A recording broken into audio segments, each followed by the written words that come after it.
gente, né? Estamos ao vivo. Estamos ao vivo. Essa é a nossa segunda entrevista do projeto Benefício e Desafios da Diversidade Cultural no Trabalho. Eu sou a Cris Dumont, a Cris de Lucas é minha parceira na nossa empresa chamada Terceira Cultura. E muita gente pergunta o que é a terceira cultura, né? A gente que morou fora, a gente sabe que tem uma expressão que se usa para as crianças que nasceram no país e foram educadas em outro, que são as crianças da terceira cultura, que nada mais é do que as crianças que conseguem navegar pela multiculturalidade, né? Então, Giba, você tem a Mia e a Eva. A Eva não deu tempo, mas a Mia, com certeza, ela deve ter um DNAzinho, um genzinho meio chinês. E os meus filhos, né? Que nasceram no Brasil. A primeira língua. Primeira língua. É o chinês, né? A primeira língua dela foi chinês. Nasceram no Brasil, foram para uma escola americana, então uma cultura americana. Na China, era a cultura da China, e todos os outros coleguinhas que eram da Índia, da Rússia. Então, o que a gente fala que terceira cultura é exatamente a interseção entre duas culturas, e é naquela interseção que a gente se comunica e a gente se relaciona. Então, eu não invado a sua, você não invade a minha, a gente consegue se comunicar ali perfeitamente. Né? A nossa primeira entrevista foi com o Luiz, né? Que vem a ser meu marido, e hoje a gente está trazendo o Giba, Gilberto Carvalho. Desculpa que eu chamo de Giba, porque a gente morou 7 anos juntos na China e a gente tem uma certa intimidade. Não, Gilberto, nem minha mãe me chama de Gilberto. É Giba mesmo. Então, Gilberto, se apresenta aí, por favor. Tá legal. Gilberto Carvalho, eu sou Giba. Eu sou Giba, eu sou um profissional de marketing. É só o que eu sei fazer, é só o que eu fiz na minha vida. Eu trabalhei em algumas multinacionais no Brasil e os últimos 7 anos na China. Sou casado com a Renata, tenho 2 filhas, a Mia e a Eva, ambas nasceram em Shenzhen, na China. Como eu citei, a minha mais velha chegou a estudar no maternal na China, e o primeiro idioma dela foi chinês. Ela começou a falar português mais quando a gente fez a primeira viagem pós-pandemia aqui para o Brasil. E aí eu sei um pouquinho do que é o que essa terceira cultura faz na cabeça das crianças, né? Mas eu tô aqui, tô conhecendo a Cris Dumont, a gente já se conhece há um bom tempo e temos muitas histórias aqui para compartilhar com vocês hoje. Legal. Tá travando para alguém? Tá um pouquinho, Cris. Tá travando um pouquinho. Assim, eu não sei se sou eu ou se... Acho que é um... Às vezes o StreamYard aqui, ele dá uma travada mesmo. Mas hoje está bem chato, né? Um pouquinho, Ô, Giba, ali no teu currículo fala que você trabalhou com equipe... Que você trabalhou com equipe de 4 continentes, né? Então, assim, fora 7 anos na China, o que mais que você tem de experiência de ambiente multicultural?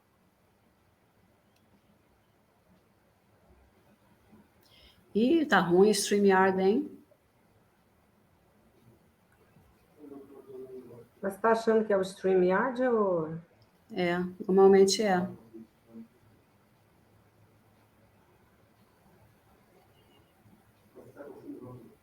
É essa plataforma. Será que o Giba tá... Ele sai e entra de novo, talvez? Eu vou tentar.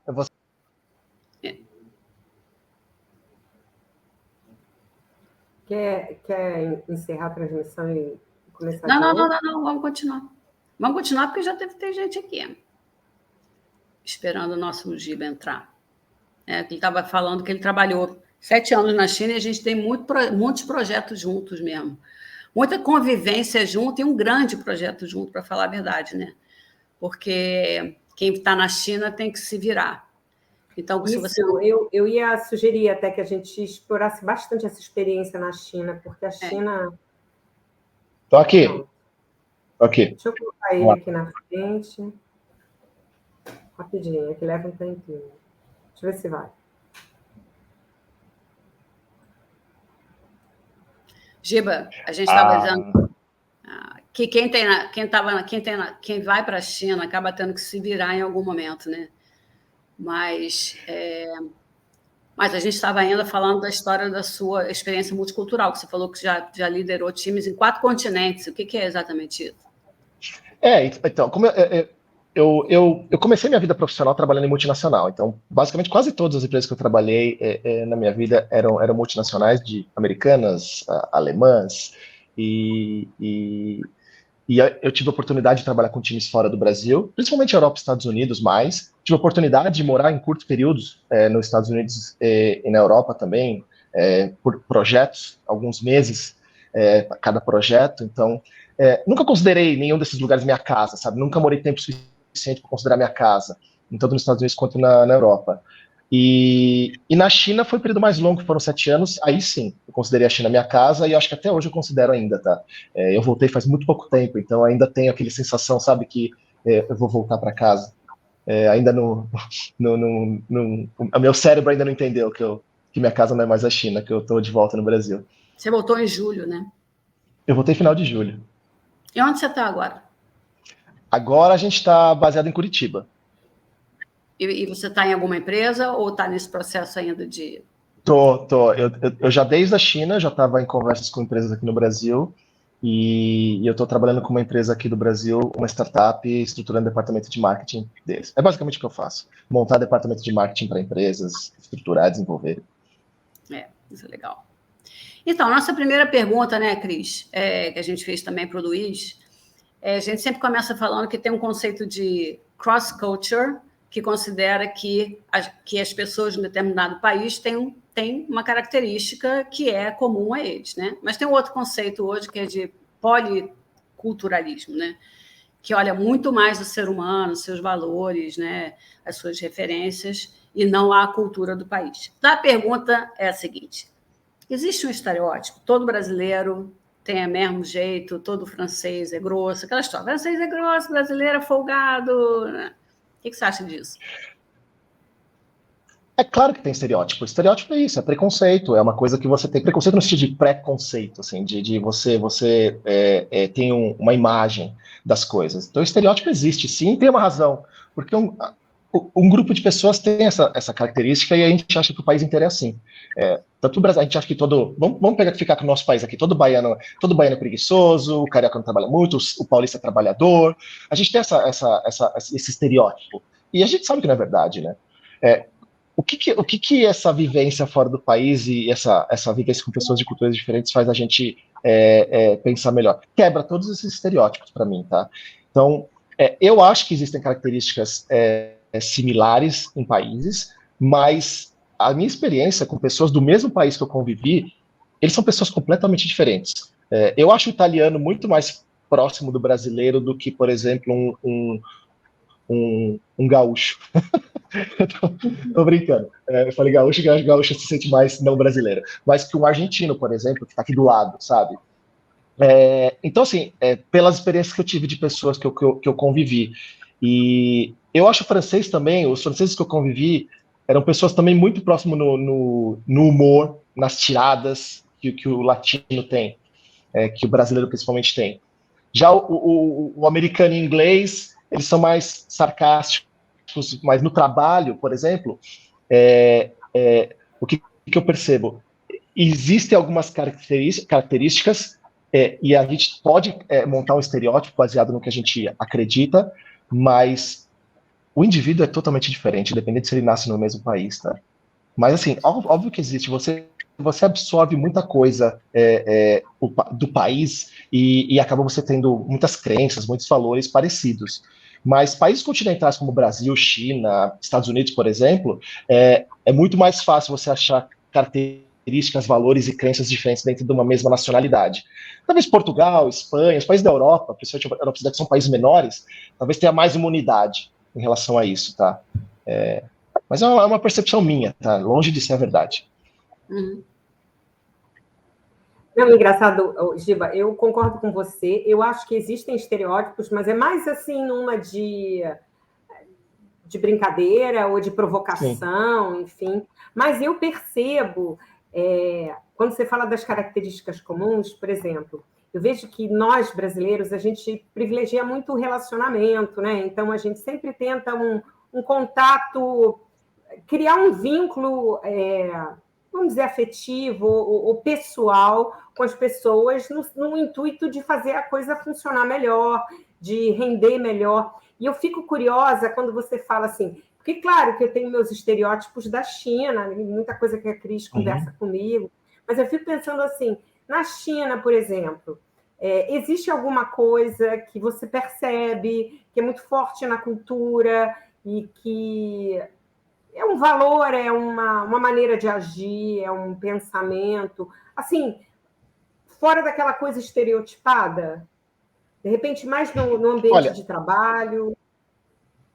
Olha, o que quebrou um pouco o estereótipo que eu tinha do chinês, tá? Quando eu fui morar lá. E eu li os 2 livros da Cris, da nossa Cris, do Mon, as experiências que ela teve com os chineses e as características que ela descrevia das pessoas que ela encontrava e que ela conviveu, eu conseguia ver pessoas que eu convivi diferente das dela, com características similares, assim. Então é muito engraçado. Eu lendo o livro eu me identificava com muitas passagens. Na China, o que é o estereótipo da China que se comprova? Eles trabalham muito. Eles trabalham muito no sentido de muitas horas. Muitas horas. O chinês, ele trabalha muitas horas. Não necessariamente ele produz muito, dependendo da área, tá? Na minha área, eu acho que eles produzem muito pouco. Continuam trabalhando muito, mas produzem muito pouco. Pela característica da cultura chinesa, do sistema educacional chinês. A gente pode até conversar sobre isso, porque a minha área de marketing, área de vendas, áreas mais humanas, áreas que dependem mais de relacionamento. Não só relacionamento, tá? Mas de percepção do cenário para você mudar, para você, entendeu? Para você raciocinar sobre o que tá te apresentando na sua frente e talvez mudar sua estratégia. Isso eles têm muita dificuldade de fazer. Eles trabalham muito mais roteirizados. E se sai fora do roteiro, eles preferem recuar, voltar e vir com uma nova estratégia. Então, e a dinâmica do trabalho, por exemplo, de uma área de vendas, uma área de marketing, não permite muitas vezes que você faça isso. Você recue, o time é muito importante. Então, mas essa característica do trabalho do trabalhador, do chinês trabalhador que trabalha muitas horas, é verdade. Por outra, o chinês, a minha experiência na China o chinês é muito receptivo ao estrangeiro, ao turista. Eles se acham mais inteligentes do que a gente, talvez porque eles estudem mais que a gente, então eles se acham, eu entendo porque eles se acham mais inteligentes que os outros, eles estudam demais, então eles acham que eles mereceram esse título de serem mais inteligentes que outras nacionalidades. Eu encontrei chineses muito amistosos nesses anos que eu trabalhei, e relacionamento, sim, como brasileiro, eles pesam demais, até mais que o brasileiro, tá? Eles pesam demais o relacionamento, para tudo. Mas para o trabalho especificamente, que é o tema aqui, eles precisam primeiro te conhecer, confiar em você, saber quem você é. Isso para você ganhar a confiança do seu chefe, para você fechar um contrato com o fornecedor ou seu cliente. Eles primeiro fazem todo um processo. Aqui, a gente, na cultura western, vou até generalizar, a gente, bateu, o que eu quero, você tem o que eu quero, beleza, fechou, assinamos o contrato, e a gente até vê alguns detalhes depois. A gente faz isso. A gente assina muito rápido o contrato. O chinês, a última coisa que ele assina é o contrato. Porque ele quer te conhecer, ele quer saber quem é você. Então, esse lado do chinês eu aprendi lá, eu não conhecia. E outra coisa que eu também não conhecia antes de ter ido para a China os chineses são extremamente criativos quando eles querem ser. Tá? Parece um contrassenso com o que eu falei antes, mas assim, eles se vestem de maneira criativa, eles têm um senso de moda muito aguçado. Eu acho que eles se vestem bem, claro, todo mundo, né? Mas até uma da sociedade que traça a tendência cultural, eles são muito bons. E eles é um povo que eles podem não ser muito um povo que as ideias nascem de lá, mas eles aplicam muitas ideias que já existem. Assim, é impressionante o que eles fazem com já existia, eles transformam em produtos, serviços e outras coisas muito melhores que as ideias originais. Então, é um pouco do que eu consigo enxergar, assim, né, no meio profissional. Aí acho que foi muito apropriado você trazer esse exemplo, porque realmente, se a gente pensar na indústria chinesa e na arte e tudo, é um pouco isso, né? Pega alguma ideia, alguma coisa que funciona e aperfeiçoa e eleva num outro nível. Eu acho que realmente tem tudo a ver com o que você falou. Cris, eles têm, assim, eu dou um exemplo bem prático que todo mundo conhece, que é o WeChat, tá? O WeChat veio da ideia de ser um comunicador que foi baseado no QQ, que era o primeiro comunicador instantâneo que a Tencent fez, baseado no WeChat, no WhatsApp, tá? E era para ser isso. Só que como eles têm um mercado interno gigantesco de usuários, assim, então nós estamos falando de 1,5 bilhão de potencial de pessoas. O WeChat hoje tem quase 1 bilhão de pessoas, de usuários diários. É muito fácil eles pegarem o perfil dessas pessoas, informação, e pivotar e conseguir melhorar. Então, eles têm muito essa cultura de testar com o consumidor, voltar e fazer um produto melhor. E aí, eles perceberam que dentro daquele software ali, eles conseguiriam agregar vários serviços e produtos. E aí virou esse super app hoje, que para a grande maioria dos chineses, mais da metade, pelas últimas pesquisas que eu vi, é a internet. É o único aplicativo que eles acessam e é o único aplicativo que eles a rede social deles. É rede social, é meio de pagamento, é comunicador, você pode pagar conta, você pode alugar carro, você pode comprar bilhete, ticket de trem, de avião, é muito serviço, você pode pedir empréstimo, enfim, é um super app, você faz tudo ali. Você estava falando de trabalho aqui, e aqui é um ambiente, né? LinkedIn é um ambiente de trabalho. E as pessoas não entendem muito qual é a relação do chinês com o trabalho, né? Então, as pessoas dizem, o chinês é explorado, o chinês trabalha muito, o chinês não tem feriado, o chinês... Mas, na realidade, o que eu percebo, a relação com o trabalho é outra. Eu ter um trabalho significa que eu sou digno, significa que eu tenho dinheiro, significa que eu estou mandando dinheiro para os meus pais dentro da cultura. Então, eu me lembro que uma vez eu fui no cabeleireiro e era feriado no dia seguinte, 1º de maio. Eu falei, se amanhã você trabalha? Ele falou, trabalho. Eu falei, poxa, que pena. Ele falou, que pena? Graças a Deus que eu trabalho, que amanhã eu vou fazer dinheiro. Então, lembra, assim, debaixo do meu prédio, era domingo, 11 horas da noite, e o pessoal da corretora de imóveis estava com tudo aceso, trabalhando, e cabeleireiro aberto, 11 horas no domingo. Então, a relação é diferente, né? Eles consideram o trabalho um privilégio. E também a concorrência é muito grande, né? Então, isso vem desde a educação se há um país que a meritocracia existe, é na China, porque para você conseguir chegar onde você quer, é uma concorrência gigantesca, desde dos colégios para a universidade, desde a escola, né? Desde a educação até o trabalho. Mas, assim, voltando ao trabalho, sim, eles consideram o trabalho um privilégio, eles trabalham demais, eles têm uma obediência à liderança que não é só no trabalho, é na cultura, na vida, e acho que vem mais do confucionismo do que do comunismo, tá? Não tem nada a ver com o Partido Comunista ser Big Brother, tá? É mão de ferro. Até porque o governo, para o chinês, eles têm uma relação muito diferente do que o povo western tem, até vou generalizar de novo. Eles acham que o governo é um amigo deles, é um aliado deles, e não o contrário, que atrapalha a vida deles. É uma relação totalmente diferente do que a gente tem com o nosso governo, do que a gente imagina, tá? O chinês, ele considera o governo que é o bem dele, é amigo dele. Mas, enfim, essa questão da sociedade chinesa que eu falei, vem obediência e confiança na liderança, a palavra. Confiança na liderança. O líder sabe que é bom pra gente. Eles têm isso desde criança. E o líder pode ser o pai, pode ser o chefe, pode ser o presidente. O líder sabe o que é bom pra gente. E o líder não se questiona, se obedece. E eles levam isso ao máximo. E isso pra gente é muito estranho. Isso é uma das coisas mais difíceis da gente, do estrangeiro, se adaptar na China, tá? Mas você tem que entender, uma vez que você tá lá, você tem que entender. Então, o líder, você não questiona, você obedece. E isso é uma carga muito pesada pro líder também. Porque, como toda sociedade, como toda empresa que cresce rápido, há muitos líderes mal formados, líderes não preparados, que começam a liderar pessoas. E esses caras, eles acabam, se espera deles que eles saibam o que cada um da equipe dele tem que fazer. Ele é obrigado a dizer o que cada um tem que fazer, mesmo sem ele saber. A nosso tipo de liderança é uma liderança mais... não necessariamente você sabe melhor do que um membro do seu time sobre o trabalho dele. E até que é melhor que seja assim. E é muito tranquilo para você falar, sobre isso eu não sei, fala com a pessoa da minha equipe. Na China não, o líder tem que saber de tudo, mesmo que ele não saiba.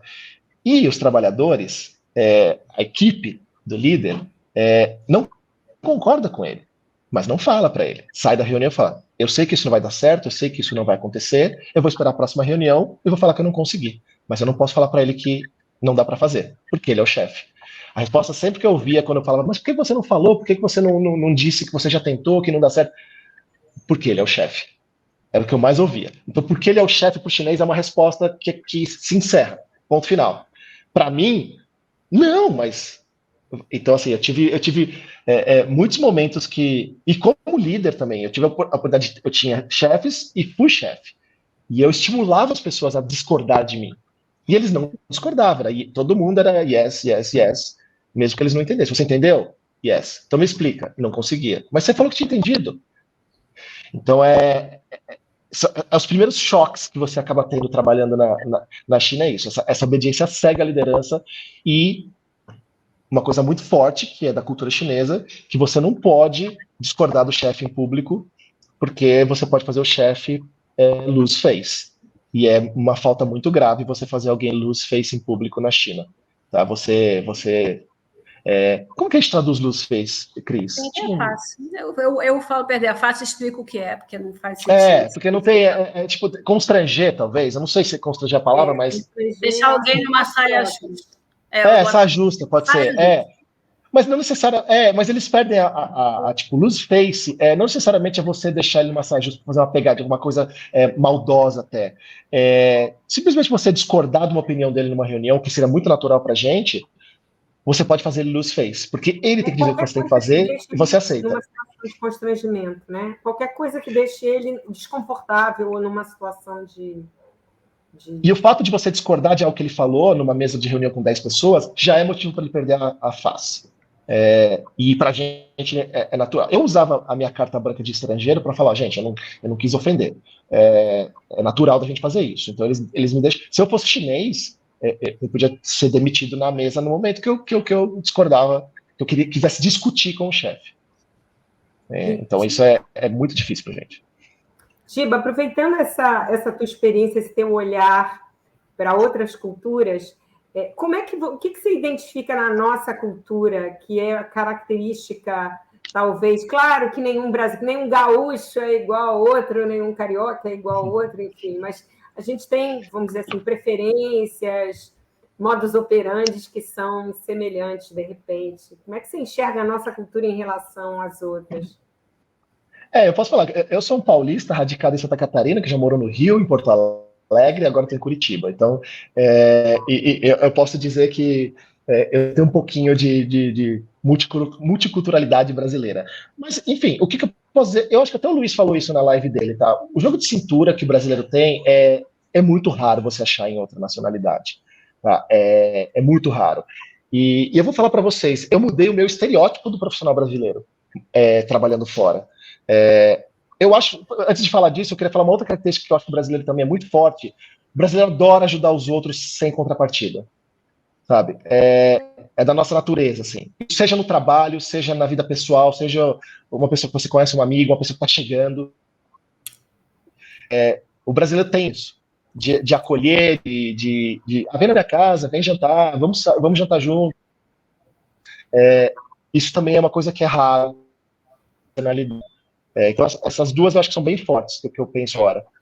Mas eu mudei o meu estereótipo do brasileiro profissional, porque eu trabalhei essa experiência, vamos ficar só na experiência da China nesses 7 anos. Eu tive na minha equipe, remoto ou trabalhando como presencial, indiano, russo, português, francês, italiano, coreano, japonês, colombiano, venezuelano, sérvio. Então, tipo, uma bela gama de pessoas, de nacionalidades, de diferentes continentes e diferentes culturas também. Então, e chinês, claro, né? E chinês, claramente. a maioria deles chineses. Então, o que aconteceu com a minha cabeça nessa explosão de multiculturalidade? Eu tive que abrir e tirar todos os meus filtros e todos os meus estereótipos e tudo aquilo que eu imaginava que era certo, e tive que abrir minha cabeça. O que eu acho que é certo, o que eu acho que é correto, o que eu acho que deve ser profissional, o que eu acho que deve ser feito, não existe mais. Porque eu estou falando de tanta coisa diferente, tanta cultura diferente. Então, o que eu fiz? Eu abri minha cabeça e comecei a aprender, a absorver. Então, o que eu comecei a pensar? Eu tinha uma equipe que eu tinha 3, 4 nacionalidades ao mesmo tempo ali. Como é que eu faria? Como é que eu trataria essas pessoas da mesma maneira? Como é que eu estimularia? Como é que eu daria feedback da mesma maneira para essas pessoas? Eu comecei a perceber, comecei a me transformar como líder por experiência. Então, o feedback que eu dava para o chinês ele não gosta de ser elogiado, ele não está acostumado a ser elogiado. E se você elogiar o chinês, ele acha que você tem que dar um aumento para ele. Então, a maneira de você estimulá-lo é com grana. Se não for com grana, só mete o pau. Que é o que os líderes chineses fazem. Eles podem estar adorando o seu trabalho, mas eles vão só apontar as coisas ruins que você faz. Eles só vão apontar as coisas ruins que você faz, porque ele não pode te elogiar. Não é da cultura deles elogiar. Ele vai te elogiar quando ele está pronto para te dar um aumento. Então, o chinês, ele é muito... o drive dele profissional é ascensão e grana. Não tem outra coisa, tá? E o chinês... E é muito engraçado, né? Eu tive uma situação onde eu estava como... Minha vaga era diretor, e aí apareceu uma proposta para gerente. E, para mim, normal. Tipo, você ser gerente numa empresa, ser diretor na outra, às vezes é similar. E aí a Headhunter me falava assim, mas por que você gostaria de descer um degrau na sua carreira? Você já é diretor. Então, o chinês na cabeça dele é, se eu cheguei a diretor, eu só posso ser diretor para cima. Eu nunca mais posso voltar a ser gerente. Então, é uma cabeça que só é muita ambição e olha para frente. Se você falar, por exemplo, pegando uma contrapartida de um francês, as experiências que eu tenho com o francês, eles não estão nem aí com ascensão. Se o trabalho dá para ele o salário que ele quer e ele está confortável, ele está muito bem em não ascender e ele está muito bem em ter um equilíbrio vida profissional e vida pessoal. E ele leva a vida assim, sem o menor problema. Então é muito diferente. Aí como é que você estimula uma pessoa com essa característica que está na mesma equipe que você está? Então você tem que ter conversas individuais e os estímulos têm que ser diferentes. E é muito engraçado quando você abre a sua cabeça e naturalmente você começa a agir de maneira diferente com pessoas da sua equipe que sentam do lado, uma da outra. E eles absorvem naturalmente, porque eles também entendem essa diferença. Então, isso é uma coisa muito engraçada, que acaba ficando natural, você começa a agir naturalmente. É engraçado que eu tenho uma cliente de coaching hoje, chinesa, e a gente está trabalhando porque o marido dela diz que ela é muito self-confident. E isso é uma coisa muito ruim. Eu vi assim, aonde que isso é ruim, né? Mas na cultura deles é ruim, que você nunca pode ser self-confident, senão você para de aprender. Mas a gente está aqui, eu sou a timekeeper, como sempre, né? Então, nós estamos aqui China, mas agora vamos começar a falar mais genericamente, incluindo a China mais genericamente. Qual você acha que é o principal desafio para se trabalhar em equipes multiculturais? A gente já falou de várias coisas, mas o que é aquele que você diz, porra, esse aqui? A gente falando de diferentes nacionalidades, como eu citei aqui na China, por exemplo, a barreira do idioma é a primeira, porque você não vai falar no seu idioma nativo e muitas das pessoas que estão falando contigo não estão falando no idioma nativo delas. E é engraçado como a nossa personalidade muda. O chinês, o tom de voz muda quando ele fala um idioma diferente do dele. É engraçado, eu vi uma entrevista, acho que foi da Bruna Marquezine, ela falando que ela é mais engraçada em português do que em inglês. Eu vi essa entrevista. E eu me identifiquei com isso. Porque, claro, você tem piadas que você não sabe traduzir, que não tem tradução. E a tua personalidade muda, você tende a ficar mais sério, porque até você ter intimidade para brincar e fazer piadas com outro idioma. E não só você fazer, mas em inglês eu me sinto até à vontade de fazer, mas as pessoas entenderem, porque também não é o idioma deles. Então você tem que entender que você está falando, você encontrou uma língua comum, que é o inglês, com pessoas do mundo inteiro, e que algumas entendem mais ou menos. Então, assim, eu acho que o idioma é o primeiro desafio. Você encontrar um. Tanto que eu tentava com os chineses falar um meio chinês, meio inglês, para tentar fazer a ideia ficar mais clara, mas com o russo não tinha jeito. Aí, tipo, eu não conseguia. Mas, e o segundo é um pouco voltando àquilo que eu falei, é como que você enxerga, como que na cultura daquela pessoa ela enxerga o que é ser um bom profissional.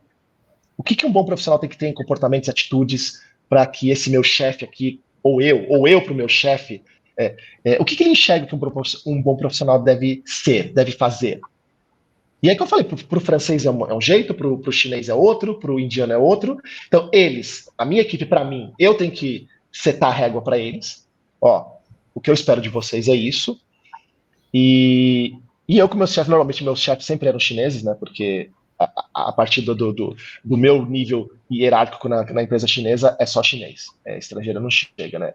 Você chega no máximo a diretor, que é onde eu cheguei. A partir daí é só chinês, não, estrangeiro não chega mais. Então só chineses eram os meus chefes. E aí eu tentava entender deles o que eles esperavam que eu deveria fazer para ser considerado um bom profissional, que entregas que eu deveria fazer. E o chinês ele tem uma cabeça muito dinâmica, no sentido que o que o cara te falar essa semana, a semana que vem ele vai mudar de ideia.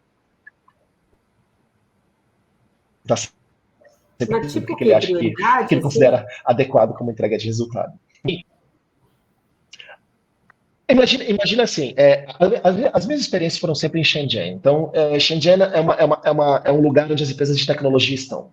Então, naturalmente, as empresas de tecnologia elas estão sempre de olho nas tendências. Então, uma empresa que, vou dar um exemplo aqui, a Anker, que eu trabalhei, que ela nasceu com acessórios de celular, cabos, mas depois ela foi para o negócio de áudio, headphones, speakers, depois foi para o negócio de eletrodomésticos, depois foi para câmeras.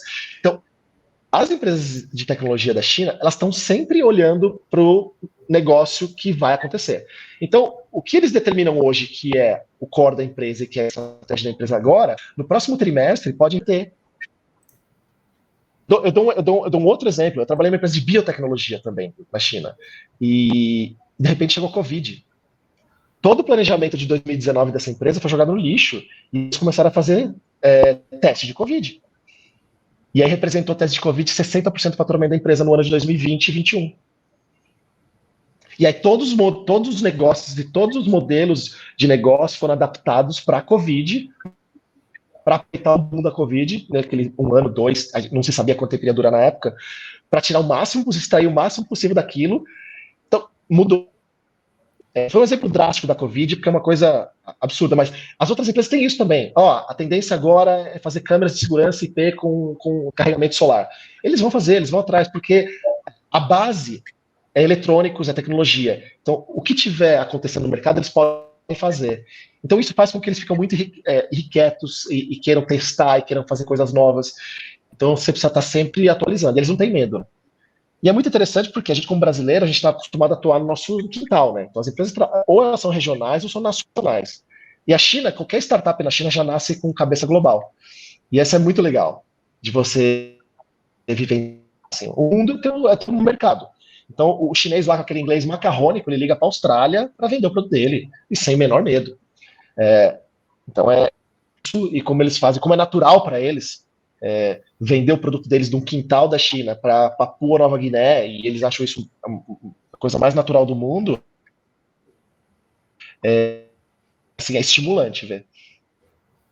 Achei interessante, Cris, porque o Giba ele trouxe como desafios uma coisa que realmente eu não tinha pensado, quer dizer, além do idioma que a gente sempre fala, mas essa questão aqui dos motivadores e do que é um bom chefe para você, o que é profissionalismo para você, o que é um bom profissional no Brasil, o que é um bom profissional na China, o que é um bom profissional nos Estados Unidos, onde, de repente, não estou falando na França, por exemplo, você achou que existe uma a priorização do working balance, né, que da gente ter um estilo de vida mais balanceado.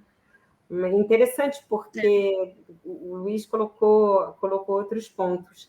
E aí, quais são pelo outro lado, quais são os benefícios que você enxerga nessa riqueza, nessa diversidade cultural? Porque é muito complicado, né? Você está falando das complicações todas, como é que administra isso? Cada um tem um parâmetro. Ok, mas por que vale a pena ter um time multicultural? Primeiro você tem que gostar. Gostar, eu adoro aprender idiomas, eu adoro conviver com outras culturas, eu acho fascinante. Eu adoro ouvir histórias. Eu trabalhei com um indiano, eu trabalhei com alguns indianos, mas teve um especificamente que me seguiu em 3 empresas. E ele morava na fronteira com o Paquistão. E ele falou que ele cresceu com treinamentos para entrar em bunker. Então ele tinha um bunker na edícula da casa dele. Então ele tinha quando tinha uma sirene na cidade ou no bairro dele, quando aquela sirene tocava, eles corriam para o bunker na edícula, porque era o Paquistão invadindo ali, enfim. Como a gente está vendo agora, meio Israel-Palestina ali, é Paquistão-Índia, bem na fronteira ali. Então poderia ser o Paquistão bombardeando, entrando por terra. Então esse tipo de história. Aí você aprende. Esse era um cara que ele ficava no Ramadã, ele ficava um mês sem comer. E aí ele me explicava o porquê, da onde vinha a cultura, por que ele fazia isso. E aí eu adoro ouvir. Aí você fica aberto, você começa a entender, não tem certo e errado. Você fala, imagina, você vai ficar sem comer, por quê? E para ele era importante, eram os valores dele. E aquilo era cultural, era familiar. Mas assim, voltando, quais são os benefícios? Você vira uma pessoa melhor. Eu sou muito melhor hoje do que eu era antes de conhecer essas outras culturas. Você quebra os estereótipos que a gente estava falando um pouquinho antes. Você começa a enxergar o mundo de uma maneira diferente, você começa a enxergar o mundo mais próximo. Sabe, parece que é tudo perto, tudo mais íntimo para você, os lugares. Você começa a desenvolver uma capacidade de adaptação incrível, assim, naturalmente. Como a Cris está na Polônia agora, por exemplo, eu tenho certeza que depois da China, a Polônia é fichinha. Você fala, a Polônia, a gente vai para a China, onde as pessoas não conhecem Beatles, onde eu fui brincar, eu gosto muito de citar referência de pop, sabe? Então, às vezes, estou numa reunião e falo, isso aqui é uma música do Nirvana, isso aqui não sei o que é do Beatles, isso aqui é Rolling Stones. Onde ninguém conhece essa referência, ninguém conhece filmes, sabe? Eu falei, Matrix, onde eles não conhecem filmes básicos, que em qualquer lugar se conhece. Você vai para o Japão e para a Coreia, que é do lado ali, todo mundo conhece. A China é o que tem de mais diferente em termos de cultura que a gente pode ir. Não, só para fazer o parênteses, porque eles não conhecem Jesus Cristo. Então, uma vez eu estava falando com uma fornecedora, com um cliente, falou assim, pergunta para o seu cliente no Brasil, não sei o quê. Eu falei, não posso porque ele está um feriado no Brasil. Ele falou, qual é o feriado? Eu falei, feriado de Páscoa, é quando Jesus... Sexta-feira Santa, faleceu. Aí ela falou, Cris, sinto muito que Jesus faleceu. Que pena. Eu falei, mas para ser justo, se tivesse dito que ele ressuscitou. Aí não tinha mais diálogo, né? Você pega o Natal, Shandan Kuai Lan em chinês, que é o Feliz Natal, que é o nascimento de Jesus.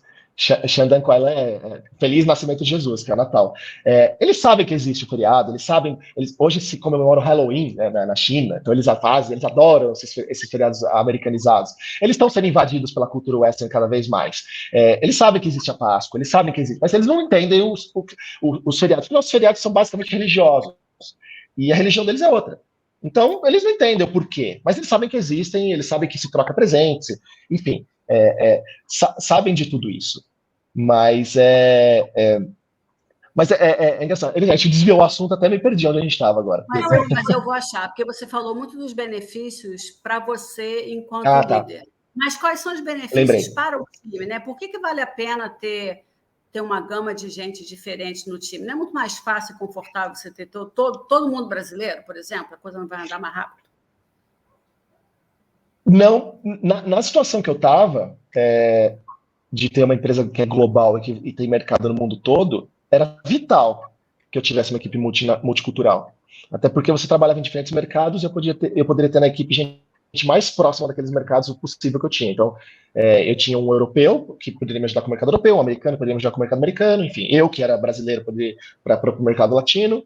Então, nesse ponto ajuda. Quanto mais multicultural, mais para a área de marketing, eu acho sensacional. Talvez para uma área de produção, que você precisa só de mão de obra, e não necessariamente de nacionalidade, então qualquer mão ali, você precisa de performance, talvez sim, quanto mais chineses, melhor.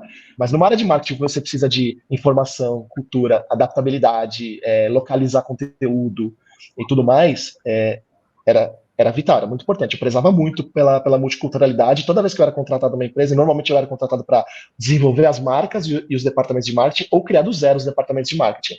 Eu fazia questão de já de cara falar, ó, eu quero misturar estrangeiro com chinês, porque é vital para a gente poder ter uma marca, porque o meu objetivo era criar a marca para fora da China. Então, eu falei, é vital para a gente ter uma marca que fale com as pessoas de fora da China, ter pessoas no meu time que são de fora da China. Então, era meio óbvio. Então, na minha área, era muito importante. Então, quanto mais diversidade na minha área, melhor. Você falou da área de áreas que demandam mais um pensamento, talvez sejam mais apropriados na mão de obra, não. Mas eu acho que até na mão de obra, porque aquele documentário do American Factory, né? Aquilo ali, assim, a gente trabalhando ali no chão de fábrica, e ainda assim um rolo do tamanho do bonde, né? Mas, Giba, olha só. Se eles pudessem tirar todos os americanos que estavam na fábrica e botar só chineses, eles fariam. Eu não tenho a menor dúvida. Olhando o documentário, era o que eles gostariam de fazer.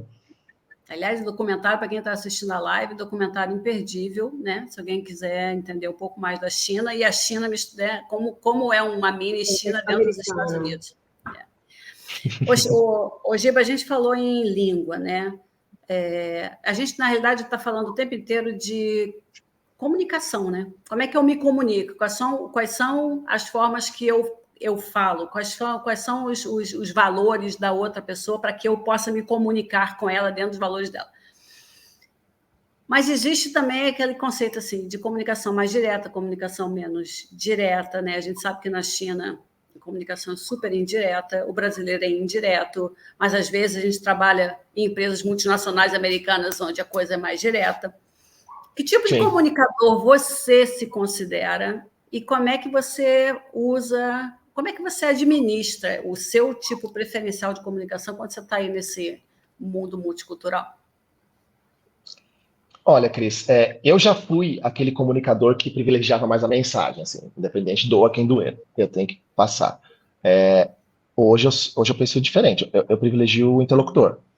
Então, até quando eu vou dar palestra, e eu dei aula na China de marketing para chineses, para executivos chineses, durante 5 anos, e que era um grupo muito maior, então você não tem só um interlocutor, e eu tento achar qual é o perfil dessas pessoas para poder direcionar a mensagem de uma maneira mais apropriada. Então, hoje eu tento mais saber com quem eu estou falando e adaptar o que eu estou falando. Eu acho que deu muito mais certo. Deixa eu só explorar um pouquinho isso que você falou. Quando você fala que hoje você tenta privilegiar um interlocutor para ter certeza de que a mensagem foi bem entendida, isso foi fruto da tua vivência na China e de ver como eles funcionam, ou é, de repente, uma coisa do teu amadurecimento que você acha que, olha, hoje que eu sou o cara mais experiente, mais maduro, eu acho que a comunicação é mais efetiva se eu for por esse lado, ou é mais natural para mim? Porque isso eu fico muito curiosa de... Não começou na China, mas se desenvolveu e acho que amadureceu mais na China, tá? E eu acho que tem mais a ver com um amadurecimento profissional, pessoal, envelhecimento, como vamos dizer, jovens envelheçam. Porque eu sou muito melhor hoje do que eu era há 10 anos e acho que vou ser melhor daqui a 10 anos do que eu sou hoje. Você pensa melhor, você acha que você não pode engolir sapo, você acha que não, você tem que, você tem uma série de coisas e valores que você tem quando você é mais jovem que você acha tão bobo hoje, mas enfim, eu acho que tem mais a ver com o meu amadurecimento pessoal, e a experiência da China só acelerou esse processo para mim. Então, eu nunca tive problema quando eu privilegiei o interlocutor, e já tive muito problema quando eu privilegiei a mensagem. Concordo 100% com você. Excelente, e foi exatamente o que aconteceu comigo também. Né, a gente aprende a ser, ainda mais mulher, né? Mulher, Cris, concorda comigo? Mulher no mercado de trabalho, tendo que se impor comunicação direta. E aí você aprende que isso não é eficiente. Cris, falhou não é só um sempre pouquinho. Você estava falando mulher no mercado de trabalho, aí falhou um pouquinho. Você estava falando da comunicação direta, né? E a gente aprende a ter comunicação direta para poder se impor. Para não ter mal entendido, para não ficar nada mal entendido, né? Às vezes pode ter. Cris, faço a próxima pergunta sobre o idioma. Isso, porque a gente fala aqui da comunicação e tudo, e qual é o peso de você ter um time que não fala o mesmo idioma, ou o idioma, vamos dizer assim, o idioma comum não é o nativo de ninguém, como devia ser o caso de você, o seu caso na China, ou às vezes você tem um chefe que é estrangeiro, e aí tem aquela... Como é que você vê a importância do idioma na relação das equipes? E se você enxerga que esses aplicativos todos que a gente tem de tradução simultânea, de Google Translate, enfim, tem uns que eu usava para traduzir cardápio, para traduzir foto, se você acha que eles te agregam valor nessa dinâmica do dia a dia, ou... o que você acha? Olha, eu tenho algumas situações, assim, a questão não é nem dominar o idioma, é que às vezes você é fluente na língua, mas, dou um exemplo, eu falo espanhol, mas se tem dois argentinos discutindo do meu lado, dificilmente eu entendo 100% do que eles estão falando. E isso acontecia muito em reuniões na China, que eu estava numa mesa com 10 diretores, e a discussão... E a gente sabe, você está numa mesa com 10 diretores discutindo aqui no Brasil, as discussões acontecem em paralelo, e vão falando, e vocês vão se discutindo. Não tem um discurso único, às vezes. E nesses momentos era uma tortura para mim. A palavra que até é tortura. Eu me torturava de não entender, e eu ficava tentando entender o que eles estavam falando, e eu perdia muita coisa. E eu me penalizava demais, porque não tinha como traduzir. Não tinha como falar, para, o que você falou? O que ele falou? Peraí.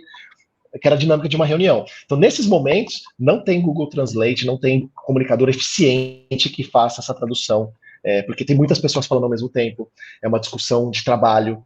Agora, para comunicação escrita, para uma comunicação um para um que pode ser mais pausada, é ótimo, ajuda, a tecnologia ajuda.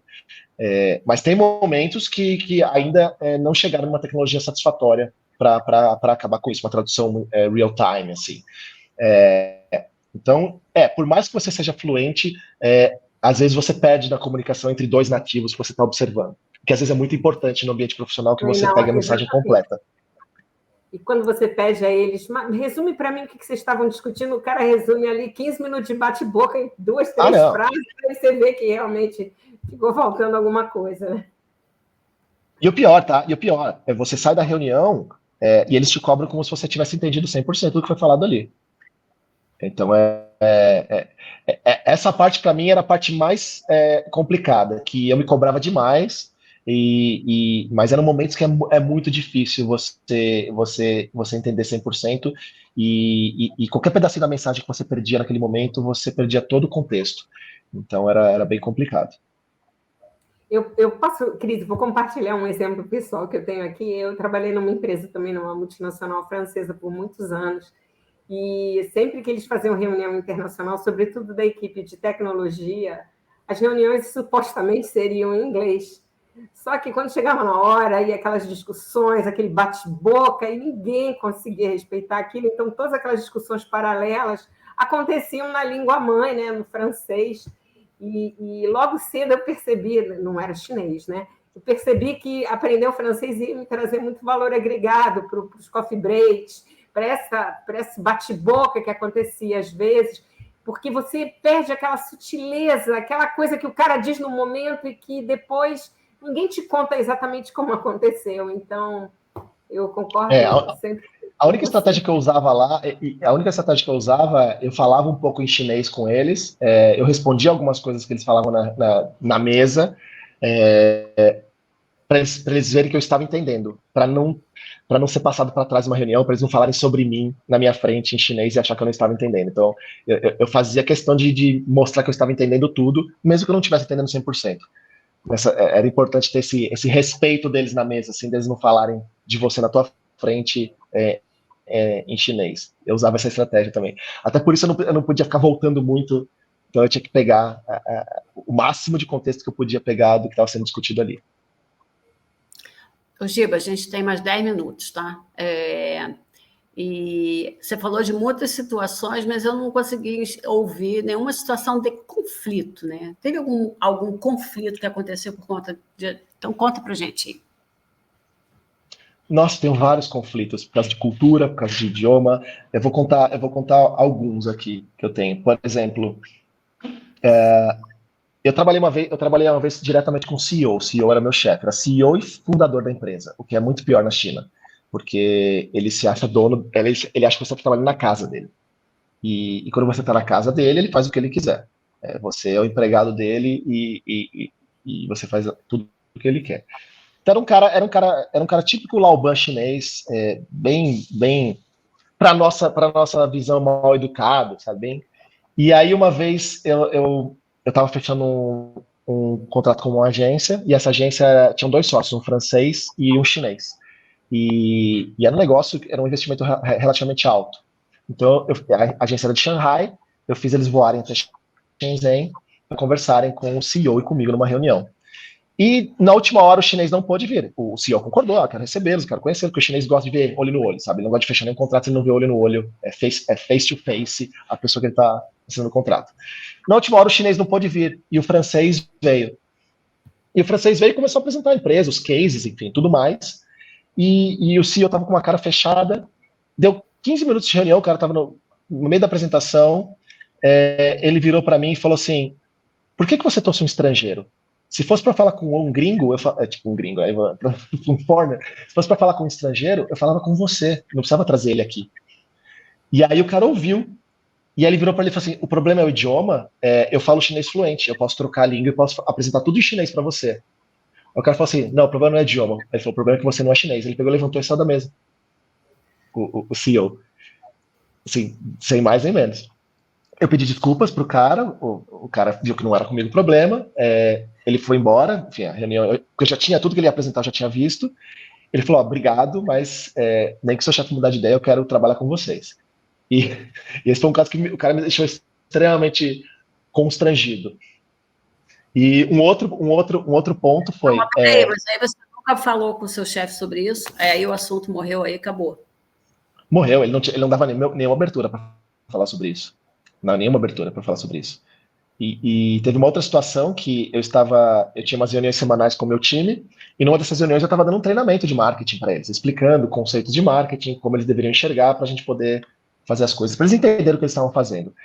E aí numa dessas reuniões, ele pegou e entrou na sala e ficou observando, e eu achei que ele estava adorando aquilo. Ele falou: pô, agora eu pensei comigo mesmo, nossa, agora ele vai me cumprimentar e falar: ó, é isso que eu preciso, um cara que vem aqui e faz nosso time crescer. Então ele ficou lá, a reunião durou quase uma hora, ficou quase uma hora no fundo da sala, olhando eu dar o treinamento.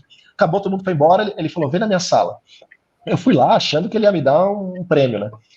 Ele virou e falou assim: o que você estava fazendo? Eu falei: eu estava dando um treinamento de marketing, que é importante para eles entenderem as funções que eles estão fazendo e o porquê que eles estão fazendo o que eles estão fazendo. Ele falou: nunca mais faça isso, você tem que contratar pessoas que saibam o que elas estão fazendo. Se a pessoa não estiver pronta, você manda ela embora. E vai no mercado e traga alguém que já esteja pronto. Você não pode ensinar ninguém, só que nem uma universidade. O que eu fiz? Eu não parei de dar treinamento, só que eu fui mais discreto e eu comecei a fazer as coisas mais com uma ou duas pessoas. Eu já não fazia mais aquela apresentação numa sala de reuniões com todo o departamento, mas eu tinha que treinar a equipe porque a equipe não tinha nenhum background de marketing. Mas eu simplesmente escondi dele isso. Mas era mais uma dele que aconteceu. É a mesma pessoa? É o mesmo cara do francês? Não, esse foi outro CEO também. Ah, entendi. O tempo é dinheiro, né? China, tempo é dinheiro, não perde tempo, vamos lá, o que é isso? Ao mesmo tempo que eles querem pessoas prontas, eles querem pagar pouco. Então, assim, como que eles querem pagar um salário baixo para pessoas prontas. Não fecha a conta, né? Tem uma pergunta aqui, ó. O Luiz está perguntando para você. Qual era a idade média desse time aí que você está falando? E se você percebeu, dos times que você trabalhou, né? Se você percebeu alguma diferença cultural em função da idade também? Olha, eu nunca tive ninguém acima de 30 anos na minha equipe. Engraçado, né? eu sempre fui o vovô da equipe ali, mesmo com 46. Muito jovens, assim. Porque eu não sei o que acontece com o chinês, que os executivos chineses, eles acham que em determinada idade eles já têm que estar num patamar muito acima. Então, minha equipe normalmente era entre os seus 25 e 30 anos, era a média, assim, da minha equipe. 30 abaixo, um ou outro, assim, mas a maioria 20 alto, abaixo de 30. Legal. Cris, manda aí a próxima pergunta e temos 5 minutos, hein? Eu queria aproveitar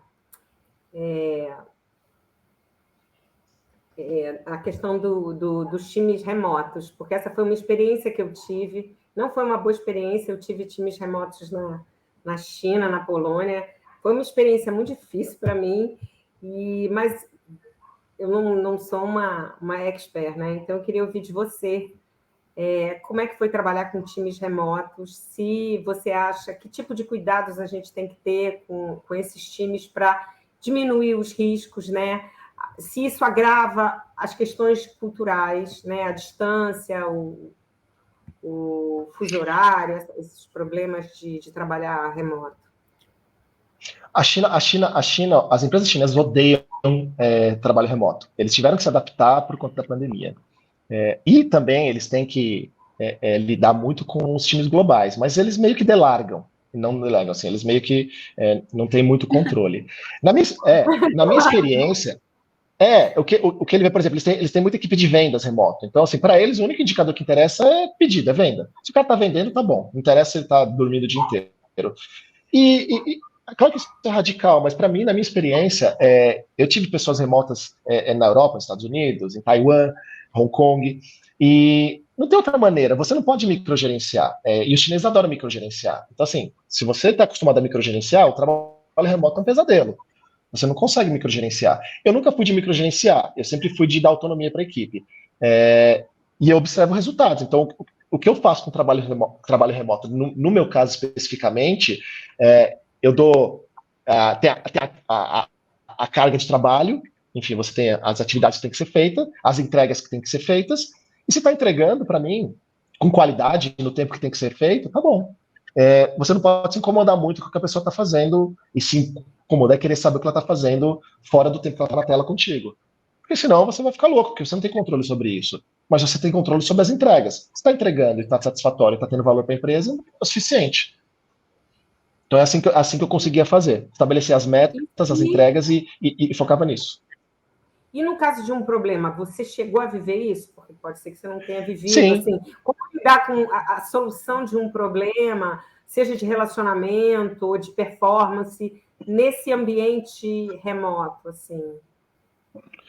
Conversa, igual a gente está fazendo aqui agora, live. Se for uma coisa muito grave, você pode até pegar um avião e fazer uma conversa face-to-face com a pessoa.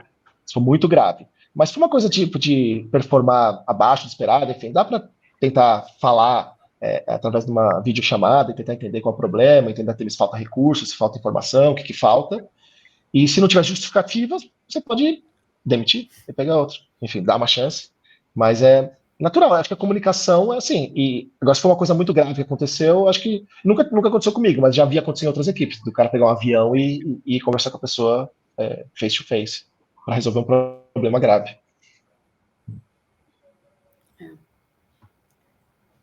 O ser humano, ele é movido a relacionamentos, né? Então, assim, se manter o tempo inteiro no virtual, você perde um contato físico de energia que não é zen budismo, é realidade que você precisa. Então, eu tenho alguns clientes que estão começando a reclamar que eles não aguentam mais, essa cliente até fala, não aguento mais ficar aqui na caixa.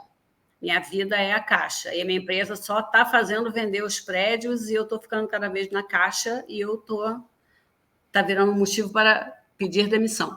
Giba, para fechar, 40 minutos, 40 segundos.